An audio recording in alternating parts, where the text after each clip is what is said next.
Ya, Assalamualaikum warahmatullahi wabarakatuh. Selamat pagi anak-anak. Waalaikumsalam warahmatullahi Waalaikumsalam, selamat wabarakatuh. pagi Selamat pagi Pak. Bapak. Ya, apa kabar kalian? Sehat?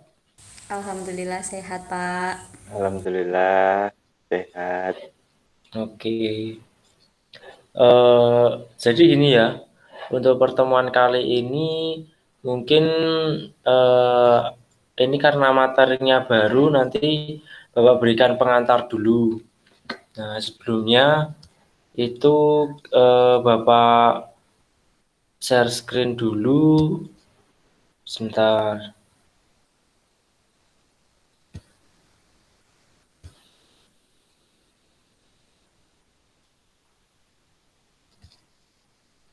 Oke. Apakah sudah bisa dilihat anak-anak? Ampun Pak. Sudah Pak. Oh, ya. Jadi karena ini materinya materi baru, itu kita masuk di materi menghargai sikap toleransi terhadap keberagaman suku, agama, ras, budaya, dan gender. Nah, sebelumnya mungkin bisa minta tolong bantuannya. Ini siapa ini? Mas Zainal Arifin. Itu ada gambar apa? Gambar burung Garuda Pak. Oke. Di burung Garuda itu di bawahnya itu ada tulisan bacanya apa? Bhinneka Tunggal Ika Pak. Nah, oke. Ya benar sekali ya. Jadi itu gambar burung Garuda Pancasila, di bawahnya ada tulisan Bhinneka Tunggal Ika. Nah, Bhinneka Tunggal Ika sendiri itu berasal dari buku karangan Putantular yang itu mempunyai makna atau mempunyai arti berbeda-beda tetapi satu jua. Nah, Bhinneka Tunggal Ika ini oleh para pendiri negara sebelumnya yang ketika merdeka itu dijadikan sebagai semboyan negara. Kemudian dituliskan atau dicantumkan pada lambang burung Garuda seperti yang di bawah yang bisa kita lihat bersama-sama itu. Nah, dari situ karena tadi kan Bhinneka Tunggal Ika berbeda-beda tetapi satu jua. Nah, itu nanti itu mempunyai makna tentang adanya keberagaman. Kenapa kok beragam? Karena ada perbedaan. Karena tadi berbeda-beda tetapi satu jua.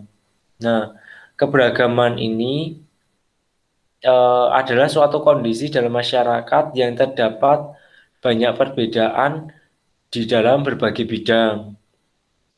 Nah, perbedaan-perbedaan itu di dalam bangsa Indonesia itu terdapat dalam perbedaan suku, ada perbedaan ras, perbedaan agama, perbedaan keyakinan, ideologi politik, sosial budaya, ekonomi, dan juga jenis kelamin.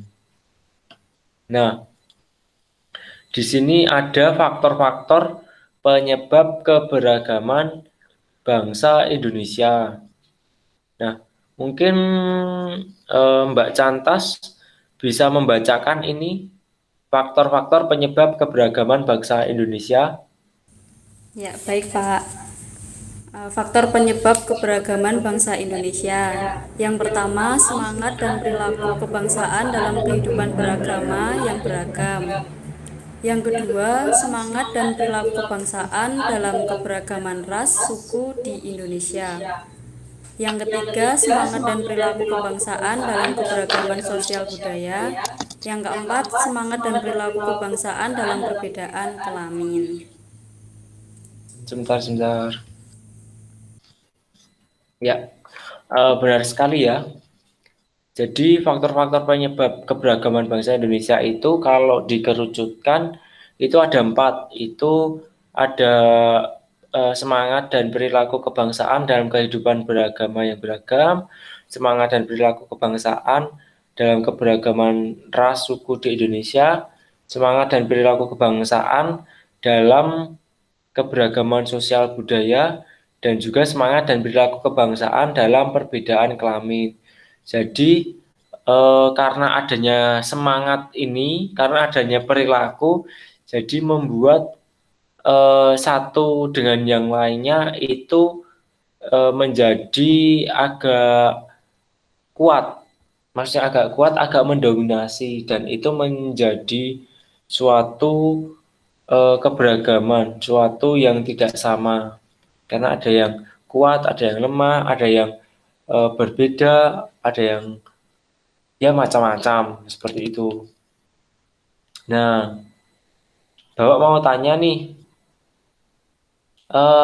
ini, jadi apa saja sikap toleransi yang pernah dilakukan oleh kalian? Mungkin di keluarga, atau mungkin di sekolah, atau mungkin di mana masyarakat, di desa, seperti itu. Mungkin ada yang bisa jawab? Yo, silakan siapa? Saya, Pak. Ya, gimana? Eh, di sekolahan, Pak, kan kalau misal contoh sikap toleransinya saling menghargai kalau misal teman-teman lagi beribadah gitu, Pak. Oh ya, benar sekali ya. Jadi salah satu sikap toleransi itu yang diberikan contoh oleh Mbak Cantas barusan itu mengenai sikap toleransi dalam bidang agama. Jadi ya benar.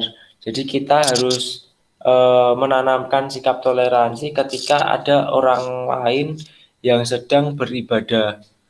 Jadi meskipun agamanya berbeda, tetapi kita harus menanamkan sikap toleransi dalam artian memberi leluasa untuk mereka beribadah sesuai dengan agamanya masing-masing. Nah, ini ya, kita masuk ke sini. Pertanyaan selanjutnya, bagaimana sikap kalian mengenai orang yang tidak melakukan toleransi? Jadi Bapak jelaskan dulu. Jadi eh, di sini itu karena ada orang yang mempunyai sikap toleransi, karena beragam juga pasti ada juga yang eh, tidak memiliki sikap toleransi. Nah, bagaimana pendapat kalian ataupun sikap kalian dalam menanggapi orang yang tidak toleran seperti itu? Mungkin ada yang bisa jawab sebelum Bapak tunjuk.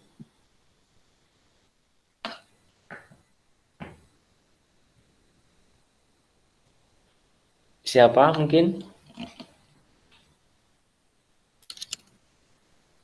Atau Bapak tunjuk? Bapak tunjuk saja ya.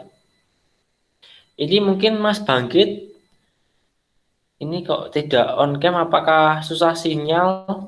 Apa gimana?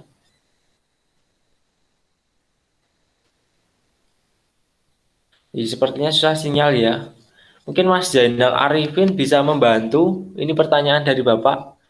Bagaimana sikap kalian mengenai orang yang tidak melakukan toleransi atau orang yang tidak toleran seperti itu? Ini pendapat saya pribadi ya, Pak. Ya, silakan jawab, Bapak. Eh, Sebenarnya ya itu oke, soalnya kan itu hak mereka gitu loh. Ya, Dan lagi karena, bukan karena, yang terpenting dia tidak terlalu vulgar dalam intoleran tersebut.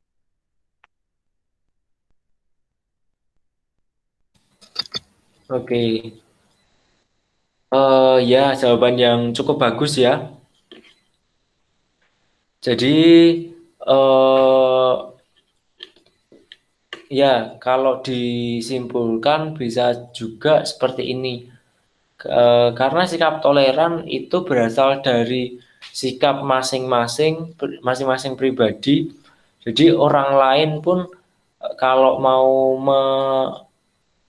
mengingatkan atau menyuruh untuk toleran itu memang agak susah. Nah, jawaban dari Mas Zainal Arifin itu juga bagus, tetapi mungkin bisa kita mulai dari menerapkan sikap toleran kepada diri sendiri.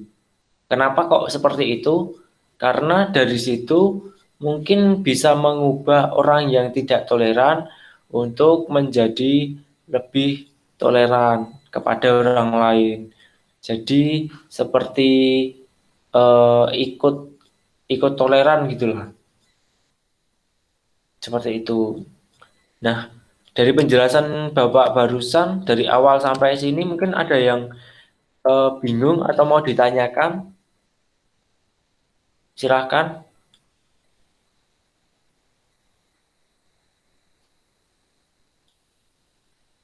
Oke. Saya mau tanya, Iya. kenapa kita harus toleran, Pak? Nah, ya pertanyaan yang bagus. Kenapa kita harus toleran? Nah, karena toleransi itu dapat membentuk suatu negara yang harmonis. Jadi ketika kita tidak toleran, maka negara bisa hancur. Dan kalau negara hancur, negara kita bisa terjajah lagi. Nah, kalau secara eh, yang lebih formal itu di peraturan perundang-undangan, di Undang-Undang Dasar utamanya itu juga mengatur tentang eh, hak asasi manusia, yakni di beberapa hal itu meleluasakan orang lain untuk melakukan suatu tindakan yang ingin dilakukannya tanpa merugikan orang lain. Jadi misalkan tadi yang diberi contoh oleh Mbak Cantas tadi, jadi tadi kan sikap toleransi terhadap agama. Nah, kenapa kok kita harus toleran? Ya karena agama di Indonesia itu berbeda-beda. Kalau kita tidak toleran, maka tidak mencerminkan bangsa Indonesia yang berbeda-beda. Yang seperti Mas Zainal Arifin bacakan tadi, Bhinneka Tunggal Ika. Seperti itu. Nah, karena waktu sudah menunjukkan pukul sekian ya, pukul udah mulai ganti jam. Jadi Bapak berikan tugas untuk minggu depan itu silahkan mengamati dan mencatat sikap toleransi kalian yang sudah kalian lakukan. Jadi kalau tadi kan saya ataupun Bapak tanyanya secara langsung. Nah, minggu depan tugasnya untuk mencatat itu tadi. Ini ya, apa saja sikap toleransi yang pernah dilakukan. Itu silahkan kalian catat. Kalau bisa sebanyak-banyaknya, tapi yang pernah dilakukan. Seperti itu. Nah, untuk menutup eh, pertemuan pada kali ini, Bapak memberi suatu apa ya ini namanya quotes of the day kalau anak-anak sekarang bilangnya seperti itu. Nah, seperti pelangi, perbedaan akan indah ketika bersama. Seperti itu. Nah, mungkin materi dari Bapak cukup sekian. Eh, terima kasih telah bergabung dalam pelajaran kali ini. Kurang lebihnya Bapak mohon maaf. Sampai berjumpa di minggu depan dan jangan lupa tugasnya. Wassalamualaikum warahmatullahi wabarakatuh dan selamat pagi. Waalaikumsalam Waalaikumsalam. Matur warahmatullahi suwun, Pak. wabarakatuh. Terima kasih Bapak.